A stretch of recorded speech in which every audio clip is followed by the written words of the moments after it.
Bonjour à tous, cette vidéo parlera de la notion de complicité dans le droit pénal. Par principe, l'auteur est celui qui commet l'infraction, comme l'indique le code pénal dans plusieurs articles. On peut ainsi citer l'article 121-1 du code pénal qui dispose que nul n'est responsable pénalement que de son propre fait. Cela ne signifie cependant pas que le coupable ait agi seul. L'article 121-4 du code pénal, quant à lui, dispose qu'est auteur de l'infraction la personne qui commet les faits incriminés, tente de commettre un crime ou, dans les cas prévus par la loi, un délit. Mais le code pénal n'ignore pas pour autant la notion de complicité. Ainsi, l'article 121-7 du code pénal dispose qu'est complice d'un crime ou d'un délit la personne qui sciemment, par aide ou assistance, en a facilité la préparation ou la consommation.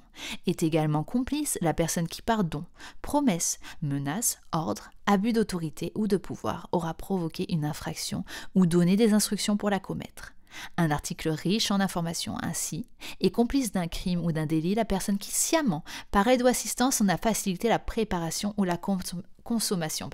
On parle donc d'un crime ou d'un délit. Il est donc à noter qu'il n'y a pas de complicité pour les contraventions, sauf exception précise comme le tapage nocturne par exemple.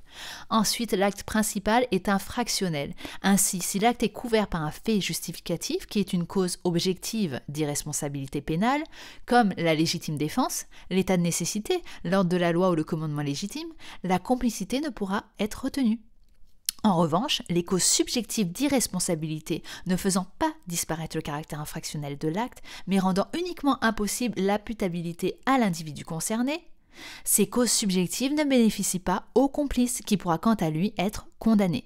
Ainsi, un individu déclaré irresponsable pénalement, suite à l'abolition de son discernement, ayant commis un meurtre, ne sera pas condamné car disposant d'une cause subjective d'irresponsabilité. En revanche, cette cause subjective ne s'étendant pas au complice, celui-ci pourra être sanctionné.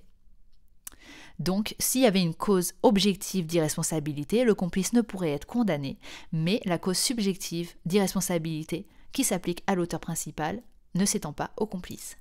Il faut aussi souligner l'usage du mot sciemment. Le complice a agi en connaissance de cause. Pour finir, la complicité peut être par aide ou par simple assistance.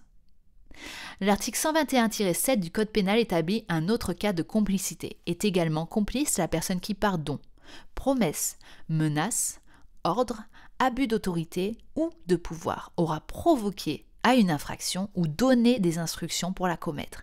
La complicité peut ainsi être par instruction ou par instigation. Il y a donc une entente préalable. Celle-ci peut être antérieure ou concomitante à la commission de l'infraction. Enfin, un mot de la complicité de tentative et de la tentative de complicité, qui sont deux notions à ne pas confondre. La complicité de tentative, c'est quand l'auteur s'est désisté involontairement, la tentative est donc punissable. Si l'auteur s'est désisté volontairement, la tentative n'est pas punissable, sauf en cas de tentative de complicité. L'article 221-5-1 du Code pénal dispose que le fait de faire à une personne des offres ou des promesses, ou de lui proposer des dons, présents ou avantages quelconques afin qu'elle commette, y compris hors du territoire national, un assassinat ou un empoisonnement, est puni lorsque ce crime n'a été ni commis ni tenté de 10 ans d'emprisonnement et de 150 000 € d'amende. Voilà, j'espère que cette vidéo vous aura été utile. Je vous invite à vous abonner et à liker cette vidéo pour plus de contenu sur le droit et la fac de droit. Bonne journée à tous et bon partiel!